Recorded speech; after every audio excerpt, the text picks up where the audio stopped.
बिस्मिल्लाहिर्रहमानिर्रहीम। जी, मैं अली अवैस बांट, बिल्डिंग न्यू पाकिस्तान से। 20वीं सदी के अंदर जो इमर्जिंग अर्बन मिडल क्लास थी, उसके बारे में बहुत कुछ लिखा गया, बात की गई। लेकिन 21वीं सदी के अंदर जिस क्लास के बारे में सबसे ज़्यादा लिखा जाएगा, सबसे ज़्यादा बात की जाएगी, सबसे ज़्यादा कंसर्न शो किया जाएगा, वो होगी एक नई क्लास, और उस क्लास को कहा जाएगा यूज़लेस क्लास। एक बहुत बड़ी 21वीं सदी के अंदर एक यूज़लेस क्लास क्रिएट होगी। वो यूज़लेस क्लास क्या होगी, क्यों क्रिएट होगी, उसके बारे में हम आज बात करेंगे।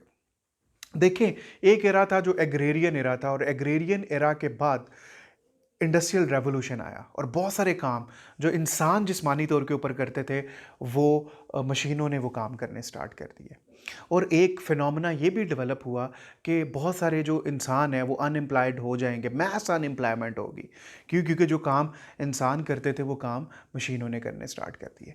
उसके बाद एक तीसरा एरा है जो आज का एरा है, इन्फोटेक बेस्ड वर्ल्ड जो है, इंफॉर्मेशन टेक्नोलॉजी की जो दुनिया है, जिसको आर्टिफिशियल इंटेलिजेंस और बायोटेक्नोलॉजी लेड जो वर्ल्ड है, इस दुनिया के अंदर एक बहुत बड़ी क्लास डेवलप होगी, जो यूज़लेस क्लास होगी, जो जिसको कहीं पे भी खपाया नहीं जा सकेगा। इसके अंदर अगर हम लोग बात करें, एक एग्जांपल लें, एक डॉक्टर जो है, एक डॉक्टर का काम है, अगर कोई पेशेंट उसके पास आता है तो उसकी प्रॉब्लम का, उसकी बीमारी का डायग्नोसिस करना, उसका ट्रीटमेंट करना, इन सारी चीज़ों को लेके चलना। अब ये भी हो सकता है कि वो डॉक्टर उतना अप टू डेट ना हो, उसकी उतनी स्किल्स और उतना अप टू डेट उस नॉलेज के बारे में ना हो। अगर वो बड़ा अच्छा है, उसकी एक्सपर्टीज़ अच्छी हैं, वो वेल की ओरिएंटेशन बहुत अच्छी है, उन उस बीमारी के बारे में, उसके बारे में, रिसर्चेज़ के बारे में, लेकिन हो सकता है इसकी कोई गारंटी नहीं है कि उसका स्टेट ऑफ माइंड कैसा है। तो बहुत सारे फैक्टर्स हैं इसमें देखने वाले। फिर आपको खुद उसके पास चल के जाना पड़ेगा और ये मामलात। लेकिन बहुत सारी आने वाले टाइम के अंदर ऐसी डिवाइसेस डेवलप हो जाएंगी जो आपकी बीमारी के इमर्ज करने से पहले आप उसके बारे में बता देंगे, फिर उसको डायग्नोस भी कर देंगे, फिर उसका ट्रीटमेंट भी बता देंगे, और वो कभी भी उनको वो स्ट्रेस में नहीं होंगी, या थकी हुई नहीं होंगी, या इस तरह से नहीं होगी। अगर आपने इसकी एग्जांपल देखनी है तो IBM वाटसन नामी जो डिवाइस है, इस तरह की मज़ीद डिवाइसेस आपको आने वाले टाइम में नज़र आएंगी, जो आपकी बीमारी को डॉक्टर से ज़्यादा बेहतर डायग्नोस कर लेंगी, उससे ज़्यादा बेहतर ट्रीटमेंट सजेस्ट करेंगी, क्योंकि उनकी उनकी रिकंसाइल करने की, उनका की एनालिसिस करने की, उनकी कंप्यूटेशनल जो कैपेसिटी है वो बहुत ज़्यादा होगी। इस वजह से, इस हवाले से उनकी एफिकेसी भी ज़्यादा होगी।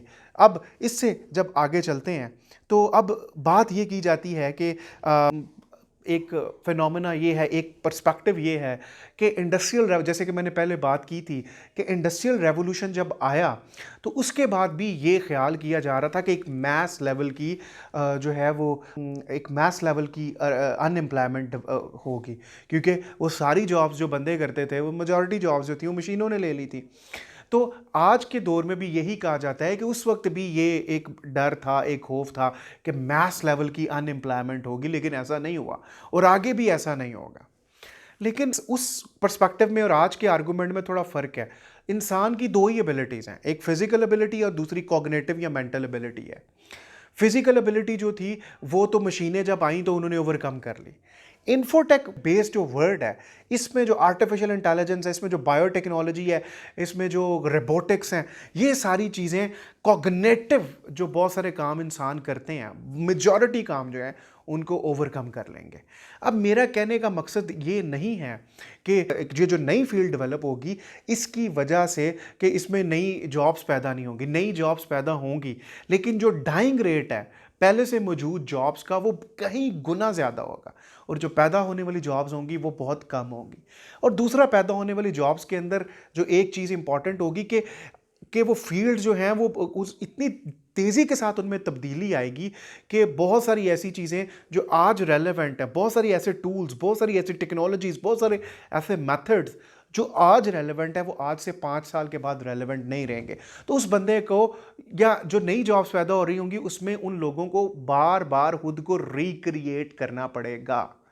एक चीज़। दूसरी चीज़ इसके अंदर जो कंसर्न वाली है, तो पहले क्या हुआ, जब मशीनों ने फिजिकल ओरिएंटेशन, फिजिकल कामों को संभाल लिया, तो हम आगे कॉग्निटिव कामों की तरफ जो हम आगे, और सर्विस सेक्टर को इंसानों ने संभाल लिया।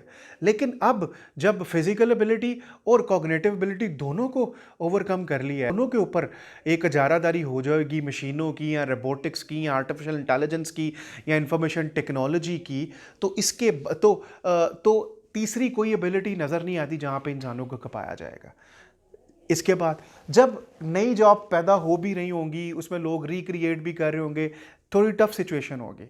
लेकिन इसमें एक और इम्पॉर्टेंट चीज़ जो है कि अभी जो एक दुनिया की एलीट है, उसको पैसा कमाने के लिए, निज़ाम चलाने के लिए, इन सारी चीज़ों के लिए उसको इंसानों की ज़रूरत है, मिडिल क्लास की, बाकी लोगों की ज़रूरत है। तो उनकी एक सोशियो इकोनॉमिक इम्पॉर्टेंस एक अपनी जगह मौजूद है। लेकिन जब इन आने वाली दुनिया के अंदर इन लोगों की इम्पॉर्टेंस कम होगी, कि उन लोगों को, ये जो लोग हैं अपने मामलात को चलाने के लिए, चीज़ों को डील करने के लिए बहुत सारे लोगों की ज़रूरत नहीं होगी, तो सोशियो इकोनॉमिकली इनकी जो मिडिल क्लास है या लोअर मिडिल क्लास है या आम लोग हैं, उनकी सोशियो इकोनॉमिक इम्पॉर्टेंस भी कम होगी, और ये डर है कि उनका इस्तेहसाल ज़्यादा ना हो। देखिए, ये कुछ भी जो कहा जा रहा है, ये एक एनालिसिस है, ये कोई प्रोफेसी नहीं है। ये चीज़ें गलत भी प्रूफ हो सकती हैं, चीज़ें और तरह से भी टर्न अराउंड हो सकती हैं, लेकिन एक एनालिसिस के मुताबिक जिस तरह से चीज़ें डेवलप हो रही हैं, जिस तरह से चीज़ें जो हैं वो अनफोल्ड हो रही हैं, उससे यही पर्सपेक्टिव नज़र आता है। इससे एक तो जो एलीट है उसकी गिरफ्त ज़्यादा मजबूत होगी, इस्तेहसाली ताकतें ज़्यादा ताकतवर होंगी, और दूसरा जो ताकतवर मुल्क हैं और कमज़ोर मुल्क हैं, इनके दरमियान फ़र्क भी बहुत ज़्यादा बढ़ जाएगा। और अगर इस टाइम को, जो आने वाले टाइम है, इसके हवाले से किसी भी तरह की नेग्लिजेंस का मुज़ाहरा किया गया, तो बड़े खौफनाक कॉन्सिक्वेंसेस बियर करने पड़ेंगे कमज़ोर मुल्कों को और कमज़ोर सोसाइटीज़ को, और जो middle class, lower middle class, even upper middle class भी जो है उसको भी सफ़र करना पड़ेगा। तो पाकिस्तान के हवाले से ही बड़ा कंसर्न ये है कि यहाँ तालीम के ऊपर बहुत कम खर्च किया जाता है, बहुत ही कम। दुनिया में सबसे कम यहाँ पे खर्च किया जाता है। दुनिया में सबसे ज़्यादा बच्चे स्कूल पाकिस्तान में नहीं जाते। तो अगर हम तालीम पे काम नहीं करेंगे, अगर हम साइंस और टेक्नोलॉजी में आगे नहीं जाएंगे, तो आने वाली दुनिया में हम इतने पीछे रह जाएंगे कि हमारे लिए दोबारा कम बैक करना और हमारे लिए दोबारा चीज़ों को संभालना बहुत मुश्किल हो जाएगा। अगर आप इस तरह की मज़ीद इन्फॉर्मेटिव वीडियोस देखना चाहते हैं जिससे हम पाकिस्तान को और पाकिस्तान में रहने वाले लोगों के ज़हन बदल सकें, तो बिल्डिंग न्यू पाकिस्तान को ज़रूर सब्सक्राइब कीजिएगा। आपके टाइम का बहुत शुक्रिया। Thank you.